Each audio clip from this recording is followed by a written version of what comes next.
ఓం నమో లక్ష్మీ నరసింహాయ.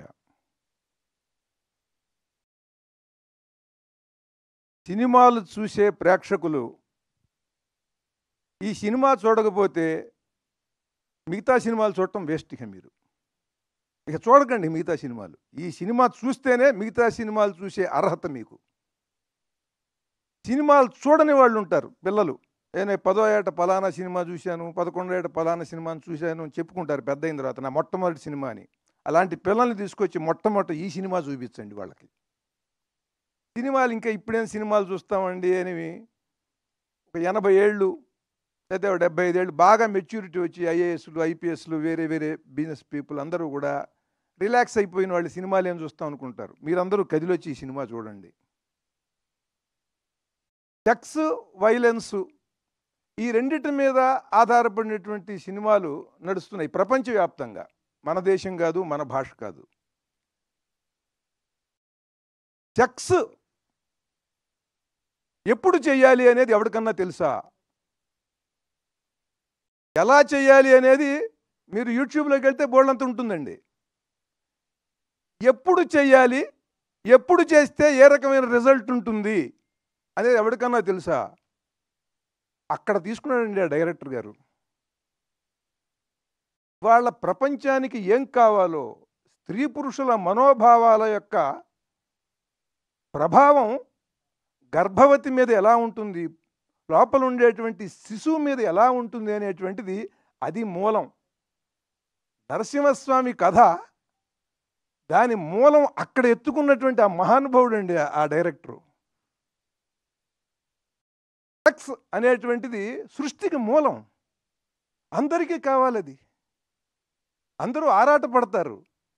ఆ ఆరాటపడటంలో తొందరపడితే సమయం కాని సమయంలో గనక అలా చేస్తే ఎటువంటి విపరీత పరిణామం మొదలవుతుందో, ప్రపంచానికి ఎటువంటి విధ్వంసాన్ని సృష్టించేటువంటి వాడు జన్మిస్తాడో అది చెప్పి, అలా జరగటం వల్ల ఇలాంటి వాడు పుట్టాడు అని చెప్పి అక్కడి నుంచి ఆ కథని మహాద్భుతంగా నడిపించాడండి ఆ దర్శకుడు. సినిమాలు చూస్తే మనం అందరం కూడా టెర్మినేటర్ 2 ఆహా ఓహో అద్భుతం అంటాం. ఏమిటా టెర్మినేటర్ 2? పరమాద్భుతంగా తీశాడు జేమ్స్ కెమెరాన్. ఎంత భక్త ప్రహ్లాదుడు నరసింహస్వామి కథలో 1% టెర్మినేటర్ 2 అనేది. ఒక పిల్లవాడిని రక్షించడం కోసం ఆర్నాల్డ్ ష్వార్జ్నెగర్ వస్తాడు, ఒక రోబో. వాడిని చంపడానికి ఇంకో విలన్ రోబో వస్తాడు. కానీ దాంట్లో సెంటిమెంట్ ఏముందండి? పిల్లవాడిని ప్రొటెక్ట్ చేయటం అదొక్కటే సెంటిమెంటు. కానీ ఆ పిల్లవాడిని చంపడానికి ఎవడో వస్తున్నాడు. కానీ ఇక్కడ సొంత కుమారుడు, తనకి పుట్టినటువంటి వాడిని అంత భయంకరుడైన అరివీర భయంకరుడు, ప్రపంచంలోనే పెద్ద విలను, ప్రపంచానికి విలనైన వాడు తన కుమారుణ్ణి చంపటమే ఈ స్టోరీ అండి. ఇట్లాంటి స్టోరీ ఎక్కడన్నా ఉంటుందా? ఈ భూమి మీద ఎటువంటి స్టోరీ ఉందా? కేవలం భారతీయ పురాణ కథల్లో మాత్రమే ఉంటుంది. దాన్ని పట్టుకుని ఆ దర్శకుడు పరమాద్భుతంగా ఆయన చిత్రీకరించాడు. తన కుమారుణ్ణి ప్రపంచంలో త్రిలోకాలని జయించేటువంటి ఒక మహావీరుడు, రాక్షసుడు తన పసివాడిని చంపలేకపోతున్నాడండి. అది సబ్జెక్ట్ అండి. అట్లాంటి సబ్జెక్ట్ ఎవడన్నా రాయగలడా? అట్లాంటి సబ్జెక్ట్ రాసి ఉన్నది. దాన్ని ఇవాళ ఎలా దాన్ని పిక్చరైజ్ చేయాలి, ఆ సబ్జెక్ట్ని ఎలా జనానికి చెప్పాలి అని అద్భుతంగా చెప్పాడు ఆయన.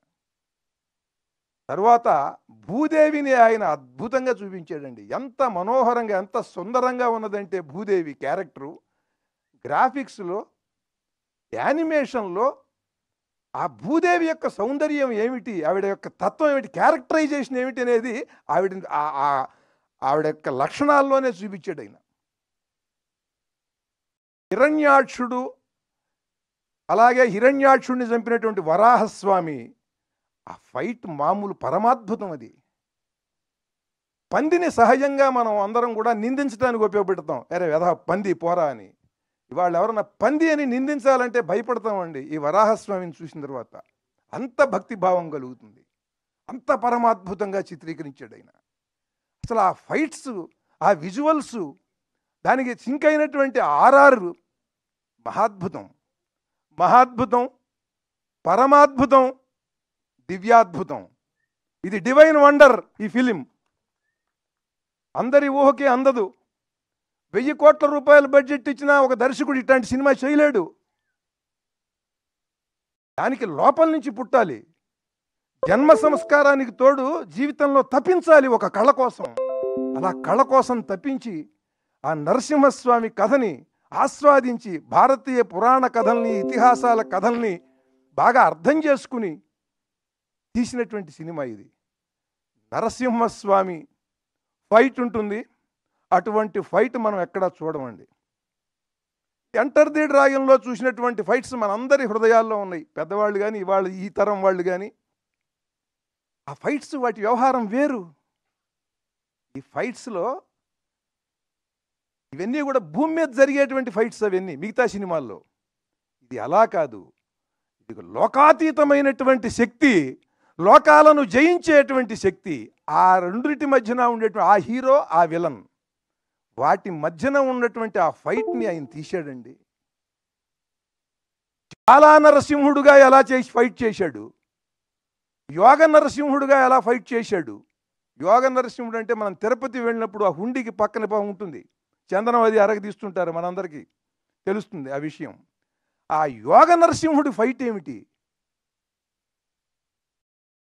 హిరణ్యకశిపుడు నరసింహస్వామిని తోసేస్తే వెళ్ళి ఎక్కడో పడ్డాడు అన్నట్టుగా ఒక షాట్ చూపించాడు. ఎక్కడో పడలా. వాడు చూస్తే ఇలా చూస్తే వాడు ఇలా పెట్టి ఈ చిటికిన వేలి మీద లేచి శీర్షాసనం వేశాడండి. అట్లా ఒక పర్వతం ఏదో అలా తలకిందులుగా నిలబడ్డట్టుగా అలా చూస్తే అసలు అక్కడ ఆ రికార్డింగ్ కానీ, అది తీసిన షాట్ కానీ ఒక్కసారి గుండెలకి ఎటువంటి అనుభూతిని కలిగిస్తుందంటే ధైర్యాన్ని, భయాన్ని రెండింటినీ ఒకేసారి కలిగిస్తుందండి. ధైర్యాన్ని, భయాన్ని రెండింటినీ ఏకకాలంలో కలిగించేటువంటి ఆ చిత్రీకరణ అసాధ్యం అన్నమాట. దాంట్లో ఆ యోగ నరసింహుడి ఆ భంగిమ చూస్తే ఎంత అద్భుతంగా ఉందంటే అంత అద్భుతంగా ఉంది. 10 మంది రాక్షసులు మహాబలశాలురు ఉంటే వాళ్ళ మధ్య నుంచి మెరుపులాగా వెళ్ళిపోయాడు. ఆ షాటు మహాద్భుతం. వాళ్ళ పక్క నుంచి వాళ్ళకు నరుక్కుంటూ వెళ్ళటం కాదు, ఒక కత్తి పట్టుకుని నరుక్కుంటూ వెళ్ళటం కాదండి, వాళ్ళ మధ్య నుంచి అలా మెరుపు మెరిసినట్టుగా వెళ్ళిపోయాడు. షాటు చూస్తే వాళ్ళు తెగి నిలువున నరికేసినట్టుగా ముక్కలు ముక్కలుగా పడిపోయారండి. ఏమిటంటే నఖాయుధుడు, గోళ్లే ఆయుధం ఆయనకి. ఆ వెళ్ళిన మెరుపు వేగంతోనే వాళ్ళని సంహరించేశాడు. ఆ జ్వాలా నరసింహుడు అంటే ఏమిటి? ఆ మెరుపు వేగంతో ఎలా చంపాడు. ఆ యోగ నరసింహుడు అంటే ఏమిటంటే వీడు కొడితే వీడు పడిపోతాడా, అలా అలా చిటికెన వేలి మీద అలా పెట్టి అలా శీర్షాసనం వేశాడు యోగ నరసింహుడుగా. పైగా వాడు హఠయోగి, అంటే మొండి పట్టుదల ఉండేవాడు. నరసింహస్వామి స్తోత్రాలలో, నరసింహ పురాణంలో, ఇతరేతర అట్లాగే పోతన రాసినటువంటి ప్రహ్లాద చరిత్రలో, నరసింహస్వామి ఆవిర్భావ ఘట్టంలో, వీటన్నిటిలో కూడా అంటే యాదగిరిగుట్ట నరసింహస్వామిని వర్ణిస్తూ మహాద్భుతమైన శ్రద్ధా శ్లోకాలు ఉన్నాయి. వాటన్నిటిలో నరసింహస్వామిని చూసి ఒక కవిగా ఎట్లా అయితే నేను ఊహించుకున్నానో ఆ ఊహలు అలా అలా అలా ఉంటాయి. ఆ శ్లోకం మేరకు అలా ఉంటాయి, ఆ ఘట్టం మేరకు. కానీ వీటన్నిటినీ కూడా ఒక సమాహారంగా అద్భుతమైనటువంటి ఒక స్క్రీన్ ప్లేతో ఆ క్యారెక్టరైజేషన్ని చాలా పరమాద్భుతంగా, లోకోత్తరమైనటువంటి ఫైటింగ్, మామూలు ఫైటింగ్ కాదు. పోనీ అక్కడ ఏమన్నా ఆర్టిస్టులు ఉన్నారా? లేరు, బొమ్మలవి. కానీ నేను చెప్పులు వేసుకుని హిరణ్యకశిపుడు, హిరణ్యాక్షుడు వాళ్ళు ఉన్నప్పుడు చూశానండి. నరసింహస్వామి వచ్చినప్పుడు నేనే కాదు, ఎవరన్నా సరే చూసుకోండి, వాళ్ళు చెప్పులు వేసుకుని నరసింహస్వామి ఉన్నటువంటి ఘట్టం ఎవడో చూడ్డు. చెప్పులు విడిచేస్తాడండి ఎవడన్నా సరే. వాడు హిందువు అయితే, భారతీయుడైతే వాడు చెప్పులు వదులుతాడండి. చెప్పులు వేసుకుని ఈ సినిమా చూడలేరండి ఎవరు కూడా. అంత భక్తి భావాన్ని, భయాన్ని రెండింటినీ కలిగిస్తుందండి. దైవం పట్ల భక్తిని, భయాన్ని కలిగించే సినిమా ఇది. ధైర్యాన్ని ఇస్తుంది. వాళ్ళ భారతీయ సనాతన మతాన్ని రక్షించుకోవాలి అనంటే రెండే 2 విధానాలు. ఒకటి, ప్రహ్లాదుల్లా ఉండగలవా ఉండు, లేదా నరసింహస్వామిగా మారగలవా మారు.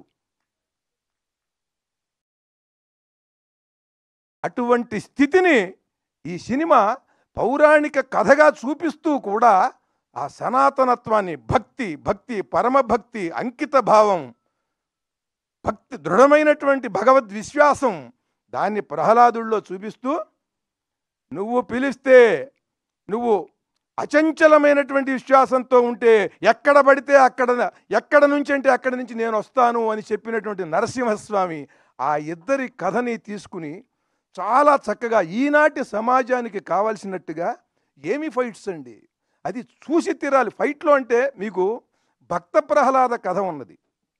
ఎస్వి రంగారావు గారు, మన రోజారమణి గారు పరమాద్భుతంగా చేసింది ఆవిడ. ఆ పసిపిల్లగా ఉన్నప్పుడే ఆవిడ ప్రహ్లాద. మాకది చాలా అద్భుతమైన దృశ్య వేదం సార్ మాకది. కానీ ఆ సినిమా చూసిన తర్వాత ఎవరైనా సరే నరసింహస్వామిని తీస్తే చూడలేము. అది కూడా యథార్థం చెబుతున్నా.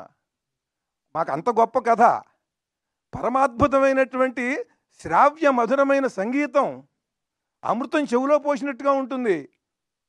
నారాయణ మంత్రం, కనులకు వెలుగు నీవే కాదు, ఏ పాట ఏ పద్యం. కానీ ఆ సినిమా చూసిన తర్వాత ఈ సినిమాకి ఇలా ఊగిపోతూ ఎందుకు చెబుతున్నాను నేను, ఆ సినిమా నాకు తెలుసు. సత్యసాయిబాబా గారు ఆ సినిమాని వాళ్ళ విద్యార్థులందరికీ చూపించేవారు. జిఆర్ స్వామి వారు భక్త ప్రహ్లాద సినిమాని వారి శిష్యులకు చూపిస్తారు, నాకు తెలుసు. అలాగే పరిపూర్ణానంద స్వామి వారు కాకినాడ శ్రీపీఠంలో వాళ్ళ భక్తులకు, వాళ్ళ విద్యార్థులకు చూపిస్తారు. అంటే ఆ ప్రహ్లాదుడి యొక్క భక్తి, ఆ దృఢ దీక్ష దాని పిల్లలకి తెలియాలని. ఎప్పుడు చూసినా మీకు కూడా చాలామందికి అనుభూతి, ఏ క్షణం ఏ ఫ్రేమ్ నుంచి చూసినా సరే కళ్ళంబడి నీళ్ళు వచ్చేస్తాయి. భక్త ప్రహ్లాద మన వాళ్ళు తీసింది తమాషా సినిమా కాదది, చాలా పరమాద్భుతమైన సినిమా. ఎప్పుడు చూసినా ఏ ఫ్రేమ్లో చూసినా కళ్ళంబడి నీళ్ళు వస్తాయి కదా ఆ సినిమా. దాంట్లో ఉన్న రసం ఏమిటి? కరుణ రసం, భక్తి రసం, ఇవే ఉంటాయి దాంట్లో. ప్రహ్లాదుడిని హింసిస్తున్నప్పుడు బాధపడతాం, ప్రహ్లాదుడు భక్తి రసానికి ముగ్ధులవుతాం. కానీ ఈ సినిమాలో ఉండేటువంటి రసపోషణ, ఈ రసావిష్కారం వేరు. ఇది ఎక్కడ దొరకదు, ఇది ఎక్కడ దొరకదు. వీర రౌద్ర భయ భీభత్స రసాలను పోషించాడండి ఆయన అక్కడ. భక్తి రసంతో బాగా మిళితం చేసి కలిపేసి భక్తి రసాన్ని వీరరసం. ఆ పోస్చర్ చూడండి మీరు. ఆ నరసింహస్వామి ముఖం మాత్రమే సింహం, మిగతా బాడీ అంతా కూడా హ్యూమన్ బాడీ. హ్యూమన్ బాడీలో ఎవరికన్నా సరే అట్లాంటి బైసెప్స్ ఉంటాయండి. చూడండి అసలు ఎలా ఉందో. ఎవరన్నా చూసారా మీరు? మిస్టర్ యూనివర్స్ని కూడా చూసారా మీరు? మిస్టర్ యూనివర్స్కి కూడా ఉండవు. అంటే ఈయనంత ఉపాసించాడు ఆ నరసింహస్వామిని, అలా తీర్చిదిద్దాడు. చూడండి అసలు ఆ బాడీ, అసలు ఆ లాటీసు, ఆ చెస్ట్ ప్లేట్స్. హిరణ్యకశిపుడికి వాడి చెస్ట్ ప్లేట్స్, మామూలు చెస్ట్ ప్లేట్స్ బాగుంటాయి, బాగా బ్రాడ్గా ఉంటాయి, ఎవరికన్నా షోల్డర్స్ అవి బాగా దృఢంగా ఉంటాయి. కానీ అసలు ఆ హిరణ్యకశిపుడిని చూస్తే వాడి వికృతత్వము, వాడి మైండ్లో ఉండే వికృతత్వం అంతా కూడా వాడి బాడీలో ఉందండి. కానీ దృఢంగా ఉన్నాడు. అలాగే నరసింహస్వామికి ఆయన యొక్క దివ్యత్వం, ఆయన యొక్క ఎంత మహాశక్తి సంపన్నుడు అనేది మొత్తం ఆ బాడీలో మొత్తం ఫిజికల్ ఫామ్లో చూపించాడు ఆయన. ఎంత తపస్సు చేశాడండి ఆ సినికుమార్ గారు. సార్, యు ఆర్ చిత్రశిల్ప తపస్వి. ఒక చిత్రశిల్పం అండి. ప్రతి షాటు కూడా, ప్రతి సీను కూడా ఎంత గొప్పగా కన్సీవ్ చేశాడు. మనం ఎన్టీ రామారావు గారు దుర్యోధనుడుగా ఆ గద, ఆ సింహంతో ఉన్నటువంటి సింహాసనం మీద ఆయన కూర్చున్న విధానం మనకి గుర్తుండిపోతుంది. మనకి పాండవీయంలో దీని సింహాసనాన్ని డిజైన్ చేశాడండి ఆయన. మొత్తం అన్నీ కూడా వృశ్చికాలు, తేళ్ళు, పాములతో ఉండేది ఉంటుంది, అన్ని స్కార్పియోస్. ఎంత అద్భుతంగా ఉన్నది అసలు ఆ సింహాసనం. అంత చాలా చాలా క్రియేటివిటీ, ఫుల్ ఆఫ్ క్రియేటివిటీ ప్రతి సీన్లో కూడా. ఈ సినిమా గురించి నేను ఇంకా చాలా చెప్పగలను, కానీ సమయం కూడా చూసుకోవాలి. ఒక్కటే చెప్తున్నాను ప్రేక్షకులందరికీ, నా తరపున ఇది ఒక అపీల్, ఒక విజ్ఞప్తి. మీరు వచ్చి మీ పిల్లల్ని తీసుకుని, మనవల్ని తీసుకుని వచ్చి ఈ సినిమా చూడండి. నవనారసింహ క్షేత్రాలు ఉన్నాయి మనకి తెలుగు వాళ్ళకి. సింహాచలం, అంతర్వేది నరసింహస్వామి, మంగళగిరి నరసింహస్వామి, వేదాద్రి నరసింహస్వామి, కదిరి నరసింహస్వామి. ఇక్కడ ధర్మపురి నరసింహస్వామి, యాదాద్రి నరసింహస్వామి, తమిళనాడులో ఒకటి ఉంది ఘటికాచలం. ఈ నవనారసింహ క్షేత్రాలని దర్శించినటువంటి పుణ్యం ఈ సినిమా చూస్తే వస్తుంది మీకు.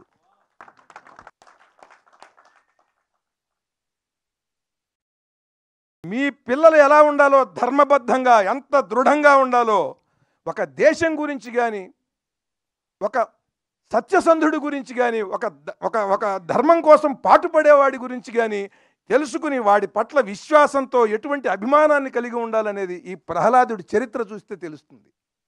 దాన్ని మనం చూపించాలి, అది మన బాధ్యత. ఈ రోజున అల్లు అరవింద్ గారు ఈ దివ్యాద్భుతమైనటువంటి చిత్రాన్ని గీతా ఆర్ట్స్ డిస్ట్రిబ్యూషన్ నుంచి ఆయన విడుదల చేయటం అనేటువంటిది చాలా హృదయపూర్వకంగా అభినందిస్తున్నాను సార్. నన్ను మీరు పిలిచినందుకు.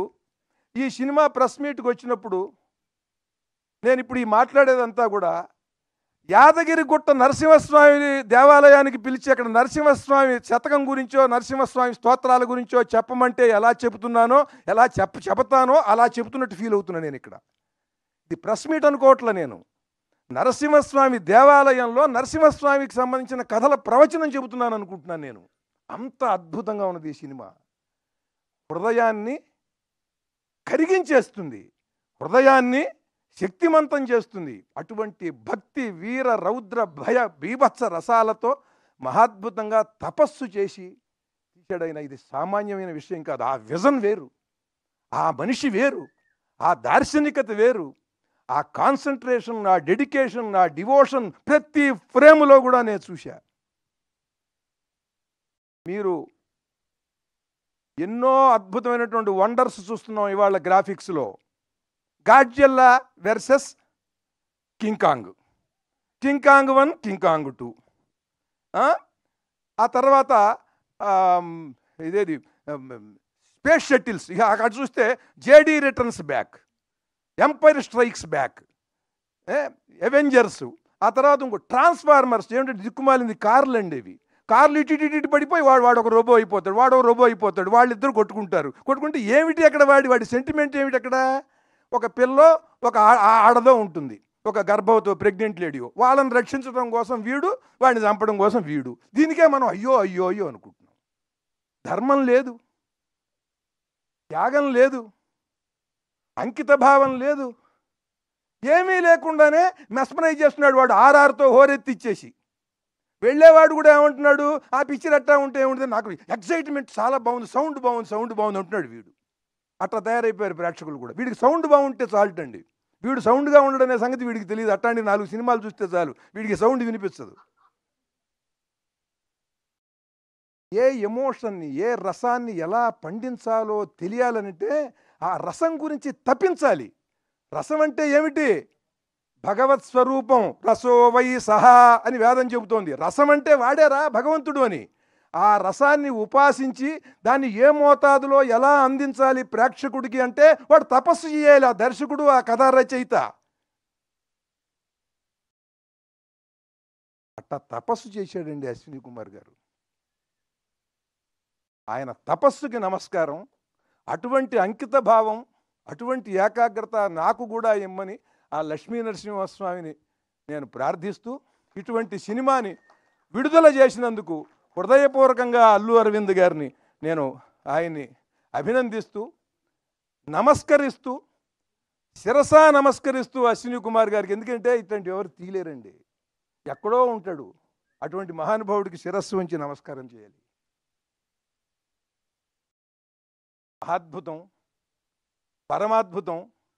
ఈ పదాలన్నీ కూడా పనికి మాలిన వాళ్ళకు కూడా వాడేస్తున్నాం మనం. ప్రతివాడు పరమాద్భుతం. మాట్లాడలేని వాడు కూడా మహాద్భుతంగా మాట్లాడాడు అంటే ఏమిటో. ఇది దివ్యాద్భుతం. ఈ సినిమా డివైన్ వండర్. ఇటువంటి సినిమాలు ప్రతి సంవత్సరం మీరు తీయాలి సార్, ప్రతి సంవత్సరం, ఎవ్రీ ఇయర్. చాలా చాలా సంతోషం అండి, చాలా ఆనందం. ఆ లక్ష్మీ నరసింహస్వామి అనుగ్రహం మీకు, మొత్తం పాత్రికేయులకి, ప్రేక్షకులకి, అందరికీ ఉండి అందరం కూడా రసమయమైనటువంటి కళాత్మకమైన చిత్రాలు చూస్తూ ఆనందిస్తూ చాలా రసమయంగా జీవించాలని ఆ లక్ష్మీ నరసింహస్వామిని కోరుతూ, సనాతనమైనటువంటి భావజాలం నిలబడాలంటే ఇలాంటి సినిమాలు రావాలి. ఆ రకంగా కూడా మనందరికీ చైతన్యాన్ని, స్ఫూర్తిని ఈ సినిమా కలిగిస్తుందని మిమ్మల్ని అందరినీ కూడా మళ్ళీ మళ్ళీ చెబుతున్నాను. ఈ సినిమా చూడండి. ఇవాళ సినిమా తీయటం అనేది ఎంత కష్టమో మీ అందరికీ తెలుసు. ఎందుకనంటే అంత పూర్వం కష్టం ఎవరికీ తెలిసేది కాదు. ఇప్పుడు నిర్మాతలే చెప్పేసుకుంటున్నారండి ఇంటర్వ్యూలు ఇచ్చి వాళ్ళ కష్టాలు ఏమిటో. సినిమా తీయటంలో ఇద్దరికే కష్టం ఉందని నా నమ్మకం సినిమా విషయంలో. ఎందుకంటే ఆయన గొప్ప మహానిర్మాత. ఆయన దగ్గర చెబుతున్నా నేను. ఎందుకంటే నేను అన్నిటికీ తెగించిన వాడిని. మైక్ ఇచ్చేంత వరకు నేను మామూలుగా ఉంటా, మైక్ ఇచ్చిన తర్వాత తెగిస్తానండి. ఒకటే, సినిమా విషయంలో నష్టపోయేది ఇద్దరే. ఒక నిర్మాత, రెండు ప్రేక్షకుడు. మిగతా మధ్యలో అందరూ బాగుంటారండి. ఎవరికీ ప్రాబ్లం లేదు. మంచి సినిమా వచ్చినప్పుడు ఆ నిర్మాత ఎన్నో కష్టాలు పడి కదా తీసేది. ఆ సినిమా మంచి సినిమా అనిపించుకున్నా అది పోయినా సరే ఎవరి డబ్బులు వాడికి వచ్చేస్తాయి మధ్యలో, వాళ్ళకి, నిర్మాతకే రావు. కానీ ఆ మంచి సినిమా, ఆ మంచి నిర్మాతని బతికించాల్సింది, నిలబెట్టాల్సింది, మళ్ళీ మళ్ళీ మంచి సినిమాలు వచ్చేలా సమాజంలో చేయవలసింది మంచి సినిమాని ప్రేక్షకుడు ఆదరిస్తే. కనుక ఆ ప్రేక్షకుడికి ఆ మంచి కలగాలి, ఈ నిర్మాతకి ఈ మంచి కలగాలి. ఇది మంచి సినిమా రాలేదంటున్నాం, ఇది మంచి సినిమా. గొప్ప సినిమాలు రావట్లేదంటున్నాం, ఇది గొప్ప సినిమా. ఎక్కడండి ఆ భక్త ప్రహ్లాద? అసలు ఆ సినిమాలు, అట్లాంటి సినిమా వచ్చింది. వచ్చి చూడండి. జై నరసింహస్వామి.